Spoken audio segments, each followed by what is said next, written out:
So now we're going to introduce our final speakers for the day, all with OHCOW. We have Project Manager Eduardo Huesca again, along with outreach workers, Daisy Rivadeneira and Azuani Cano.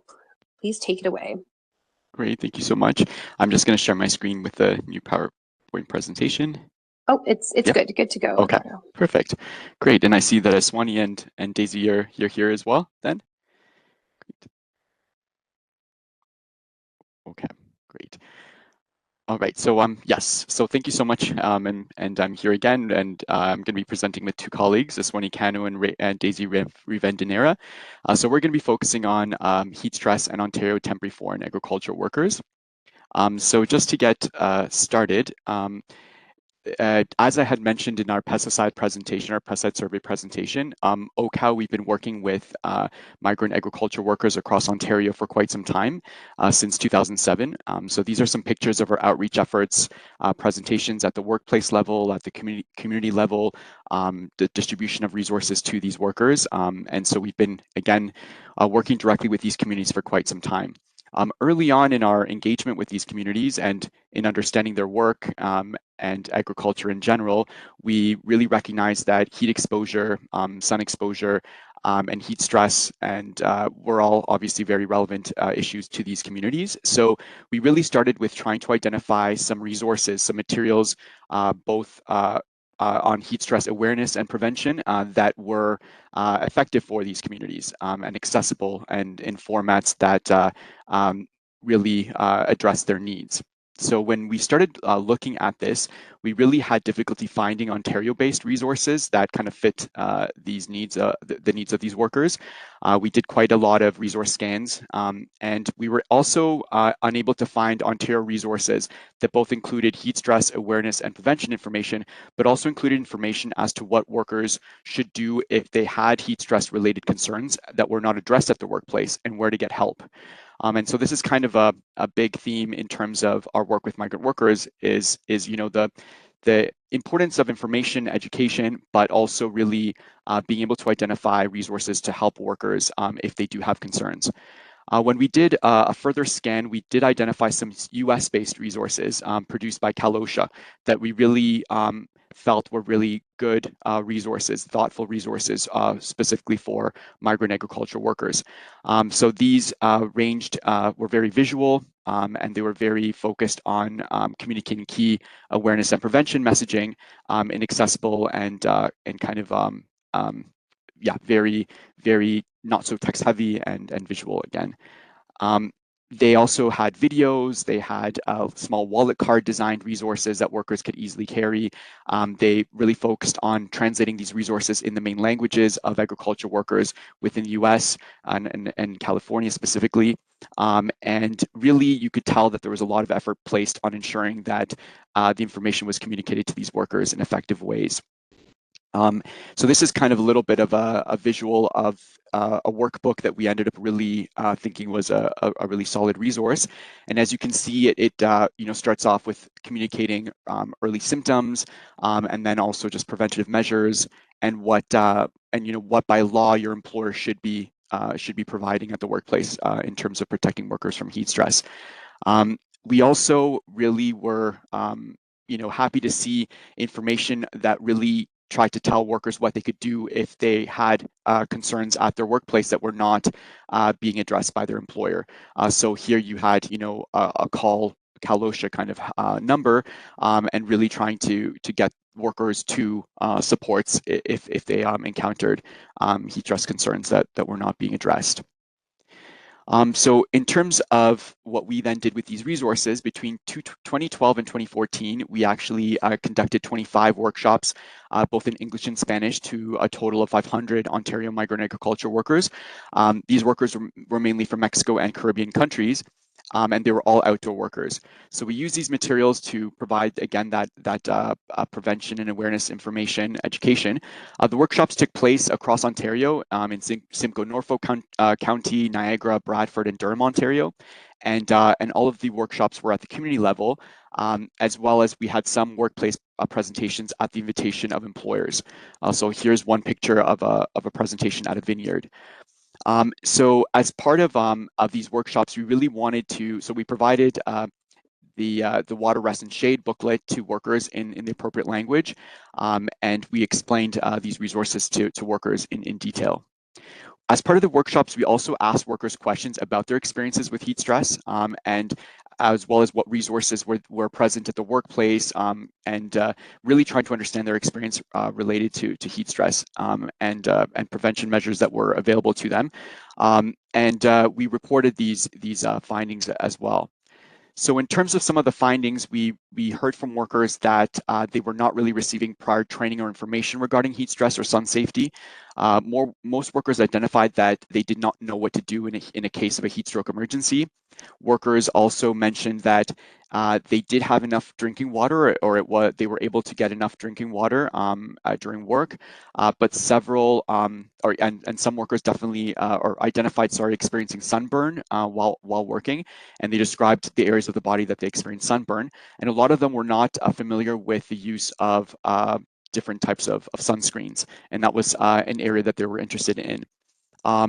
We also found, our workers reported that they often did not feel comfortable asking for breaks outside of their allocated breaks, and they felt that they could, get in trouble if they did so. Mostly also workers noted that there was not any shade available to them in the field for them to take breaks in the shade, and that was very common finding was that there was just no shade available in the field. And they did mention that on particular hot days, supervisors would organize work during the cooler times of the rest period. So again, in these findings, we did hear some positives and some concerning experiences. So we took these findings and we actually created an employer-facing document that was meant to really communicate to employers, agricultural employers, the gaps, the areas of concern that we're finding for them to then be able to consider and try to address at their workplace or address at their workplace. So this was distributed, this resource was distributed to employers throughout Ontario through a variety of forms. We would go to employer conventions, farmer kind of conventions, and would be distributing this resource to them. And then just kind of now fast forwarding to present times, as mentioned in the Nail Salon project presentation, in 2022, we received federal funding to broaden our teams, and that was this funding was what allowed us to hire outreach workers so that we could actually have team members in the regions where migrant agriculture workers are arriving, so that again we could better connect to them, better offer them information and support. So one of the projects that we received federal funding from is a teamwork project, which allowed us again to hire an outreach team and focus on the communities of Essex County, Chatham-Kent, and Lambton County in the Western region, which makes up again the greenhouse areas of Ontario. And so I'm going to pass it over to Azuani Cano, who's going to talk a little bit about our teamwork team. Yes, thank you, Eduardo. And yes, as Eduardo mentioned, my name is Azuani, and I've been working with the temporary foreign worker community since 2012. Over the years, I had a chance to work with different organizations to serve this community. And also back then, I had also the opportunity to work and collaborate with Mary Falconer from OHCOW as to aid communication with temporary foreign workers. This was a really amazing experience and really shaped my understanding of this work and the community that we serve. So in 2022, I have the great opportunity to join the OHCOW team under the temporary foreign workers project with the teamwork.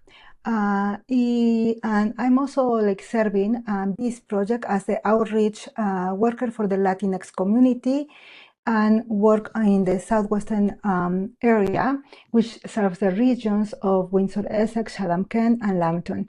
If you look in the picture in the slide, that's our members of our team, which I think that is a great and important key. And so also a truly strength of our project is that our outreach workers come from the same cultural backgrounds as the workers we serve. Most of temporary foreign workers come from the Latin America, the Caribbean, Thailand, and Philippines. So our team reflects that. So you can see, I think in the left, Crisia. Crisia, she's a project coordinator and outreach worker for the Filipino countries. Then is Andrea. She is also project coordinator and outreach worker for the Caribbean communities. Myself there, that I serve the Latinx communities. Then there is Kesini and To, who are the outreach workers and support the Thai communities. So this is our team, and we've been working closely with workers on a number of health and safety issues, and one of our big focus is heat stress. Next slide. And so similarly to our teamwork team, through this federal funding, we also received funding through TNO, the neighborhood organization. And so this then allowed us to hire another outreach team that was focusing on central Ontario all the way to the eastern region. So then I'm going to have, then Daisy's going to explain a little bit about our team under the TNO project.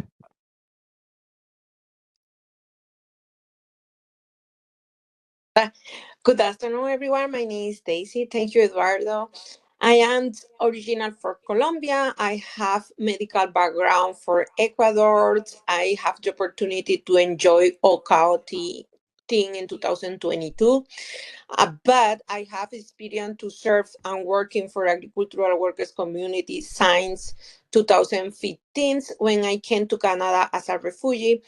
In our area, we have a currently Latin outreach teams members that myself, Cynthia Mora, that is outreach worker for Central Regions and Sincon area, Elvira Cruz, that is outreach worker for Eastern Regions and Belleville,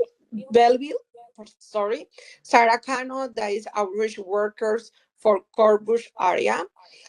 As we mentioned, our Latin teams give us the opportunity to support with cultural sensitive approach the most largest number of agricultural workers, because in statistics in this area the largest number of agricultural workers are Latin workers that are coming from Mexico, Guatemala, Salvador, etc. This cultural sensitive approach allowed our diversity team to provide service to agricultural workers and connecting, help, and building trust relation with them.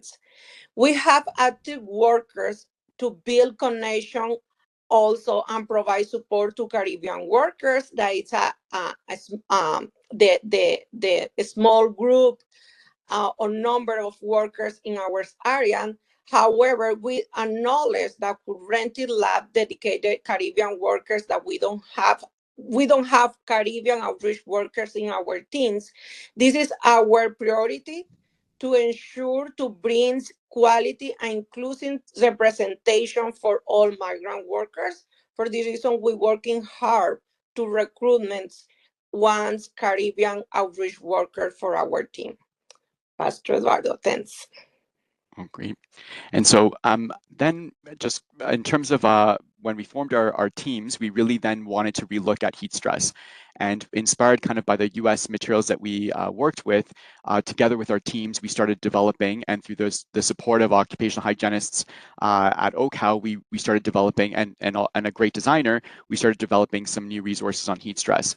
And it was great because our outreach teams, with their understanding as to effective communication strategies with migrant workers, we all kind of work together to really figure out the key information, but also the format and how to best communicate it. So this was the first resource that we created that was focused on outdoor workers and heat stress, and we were able to translate it into the main languages of migrant agriculture workers, in addition, as well as French.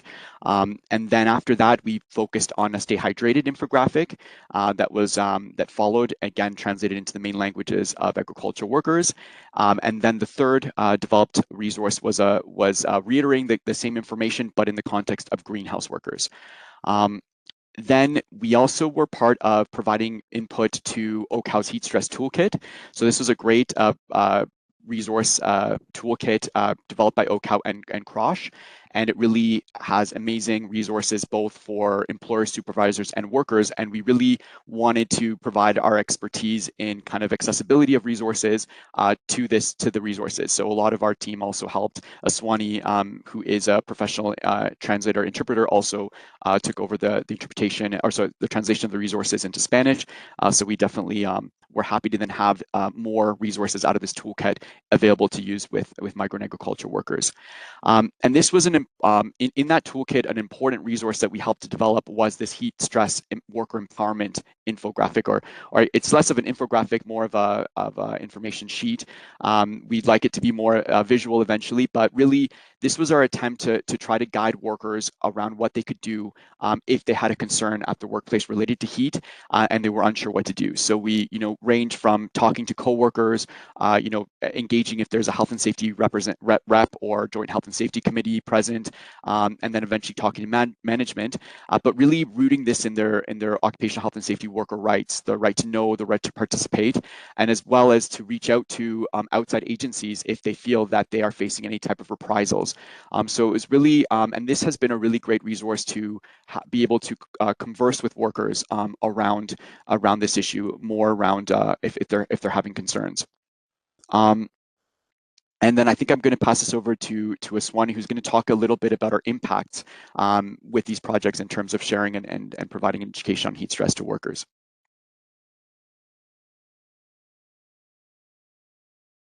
A worker teamwork project. We have some achievements. These are for the second quarter of last year, to 2024, and those the months were part of this quarter are July to September. And in those months, we held 9 in-person community events. We were setting up information tables and talking directly to temporary foreign workers in these events. With, like I said before, with a big focus in heat stress. We delivered 6 in-person and 3 virtual information sessions focused on heat stress and awareness preventions. We also distributed 2,064 print resources directly to workers and employers. Where we were also taking the time to not just to hand out, but also to explain our resources. And thanks to the funding with the Teamwork Project, we were able to purchase and distribute 291 reusable water bottles directly to temporary foreign workers to promote, regular hydration at work. Thank you. The next slide, please. So here you can see in the pictures the different events that we participated, workshops. A lot of the workshops or information sessions were also delivered on farm.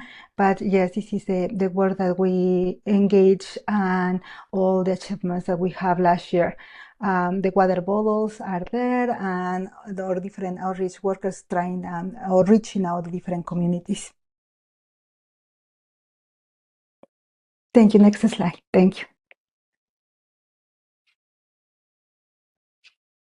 And I think Daisy's going to. Yes, now it's Thank you, Azuani. Yes, in this slide in 2024, our team focused in direct engagement with the temporary foreign workers to promote heat stress awareness and prevention.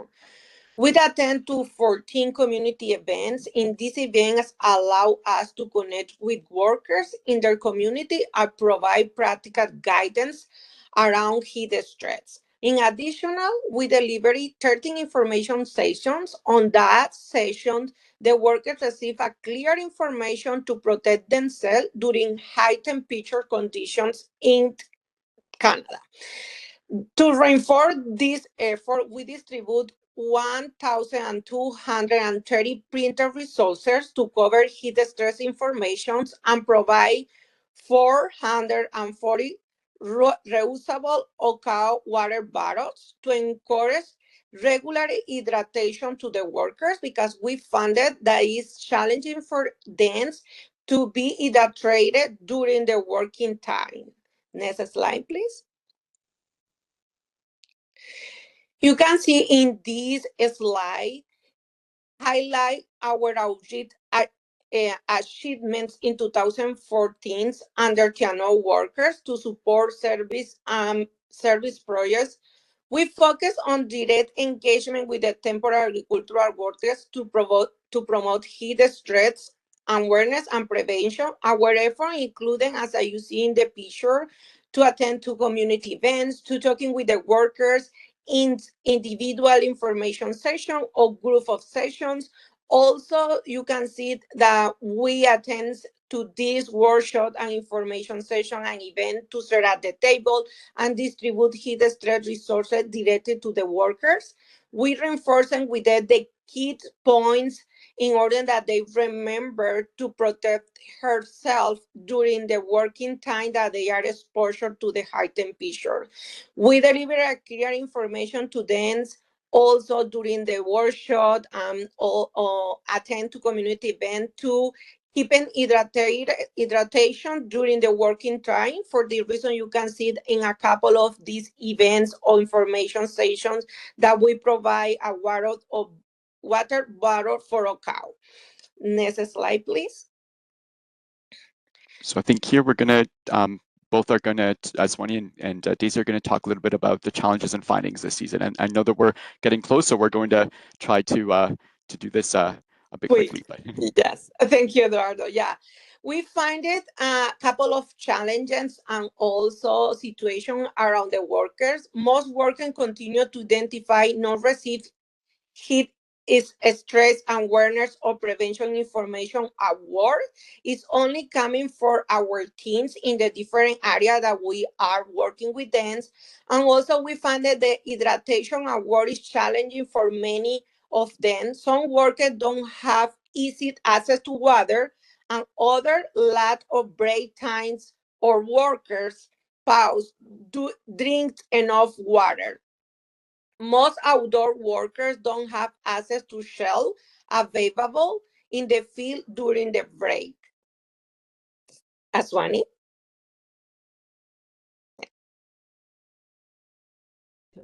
For example, many farms are adjusting schedules so workers avoid the hottest part of the day, starting earlier or ending, or starting earlier or starting later on the day, which makes a difference in their exposure to the heat. So we have also seen an increase in workers recognizing heat stress symptoms. I remember at the beginning, at the start of the project, many workers will tell me, "No, heat stress won't happen to me. I'm used to the hot weather," because they come from countries from the Caribbean or Latin countries.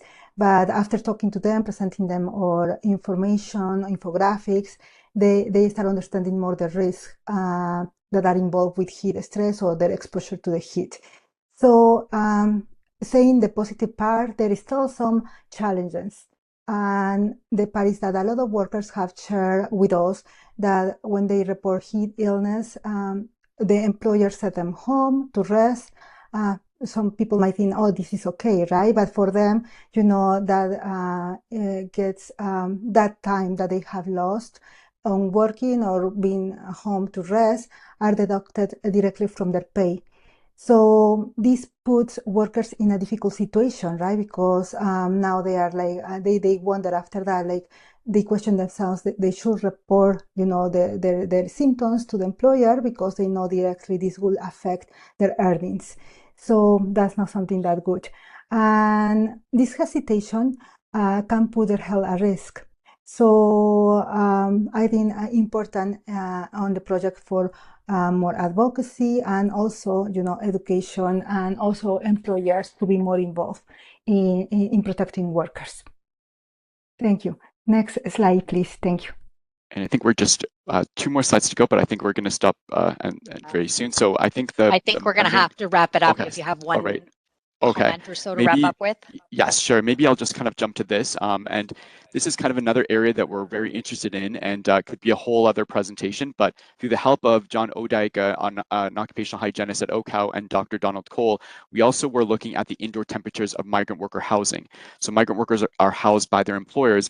And based on a case that was brought to us in 2023, with workers being concerned about the temperature in their housing, we in 2024 as well as this summer, we helped workers take measurements in their employer-provided housing, and we found some concerning temperatures as well. So here you're kind of seeing this kind of double exposure of workers both at the workplace, but now also in their employer-provided housing. So it's definitely an area that really shows the effects on these workers in particular. So thank you so much. Yeah, heat stress is an issue that is not going to get better year over year. Likely will increase and become more and more difficult to contend with. But thank you so much, Eduardo, Daisy, Azuani, and thank you to all the speakers today and for everyone being here and attending October and beyond. A very special thank you to Eduardo for coordinating today's session and highlighting how best to support vulnerable workers. So today was our fifth and final session of October and Beyond 2025. You may recall our theme was Beyond Barriers. This was a theme that was intended to bring everyone together in a way to address occupational diseases. The previous 4 sessions are available on YouTube now. This session will soon be on there as well. For attendees on the app version of WebEx, just a reminder that there is a survey in the chat for you to provide feedback, and that same link will also be used to request a certificate of attendance if you need one. Even if you don't need a certificate, we appreciate any feedback that you can provide us by completing the survey. If you're on WebEx in a browser and you can't access the chat, you can send a link to, you can request a link by visiting OHCOW's website. Use the contact form, as you can see, use the contact form that says ask for OHCOW, and we can send you a link, and certificates will be emailed out for all sessions around mid-December. Today's session was filled with great information from 3 very different projects supporting vulnerable workers to demonstrate the value of outreach-based health and safety initiatives to form connections with different communities. Since we had so much content, I really think we could have had another hour of questions. If you do have a question, you are welcome to reach out to Eduardo Huesca. Did put that in the chat, but I know not everybody watching this can see the chat, so I'll just let you know you can find it on Google. I'll also tell you it's EHUESCA@OHCOW.on.ca. I think today's sessions really exemplified our theme this year of Beyond Barriers, showing how working together can reduce the risks of occupational diseases. So I'd also like to give a few more thanks. Think of this as our series credits. So thank you to our past speakers for the generosity in giving their time to present, as well as today's speakers. Thank you to Dr. Joel Moody, Ontario's Chief Prevention Officer, for being our keynote speaker in the first week. Thank you to Tony Lee, Shirley Yan, and Lisa Wilder for behind-the-scenes support. And thank you especially to my co-organizers, Megan Friesen, Kate Witka, and Holly Houston, as well as Kimberly Connell for your support and leadership. And of course, thank you to our attendees, because we wouldn't offer this if there wasn't interest in attending. If you want to stay updated on OHCOW's free knowledge transfer sessions like October and Beyond, we do have a monthly newsletter called The Lens. You can find the link by putting OHCOW The Lens in your web browser, and that's what I'm currently sharing on the screen right now. So before we close, I'll turn this over to Kimberly O'Connell, who is Acting Chief Operating Officer at OHCOW.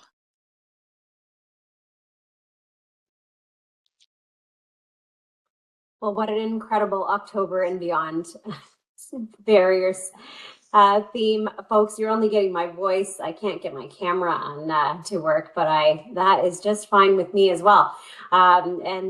Really just highlighting the learning from national, international best practices and recognizing that real progress takes a village. And as we've said, as Krista's eloquently put, just a huge outstanding on behalf of Dave Wilkin, acting CEO, who was unable to make it and wanted to thank people in person as well. Our speakers, our Chief Prevention Officer kicking us off, from any updates from chemical hazards to WMIS improvements, linking exposure to underreporting of illness to protecting vulnerable workers, and a big appreciation to our support team.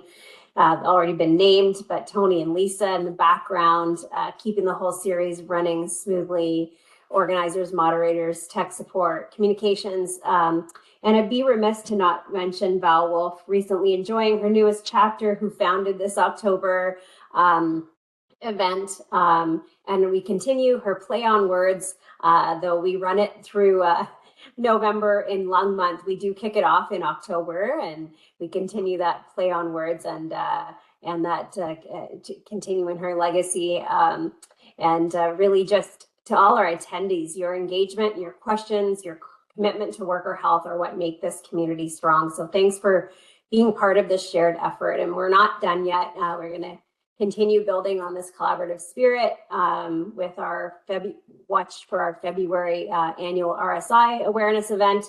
And again, thank you for being part of moving prevention forward locally, nationally, and globally. Again, beyond those borders, beyond barriers, beyond silos, and being part of that village. And see you in February and again next October, November. And until then, again, stay safe, stay curious, help us mobilize your learning through action. And thank you being part of that village that protects worker health. Thank you so much, Kimberly. I'll just do a reminder right before the session ends that the link is in the chat for those who need a certificate of attendance, but we really hope you'll click on the link even if you don't need a certificate so that you can fill out the portion of it that gives us feedback, and you can just leave the request portion blank. I think that wraps up our October and beyond, beyond barriers for 2025. Thank you everyone for attending. Have a great rest of the day.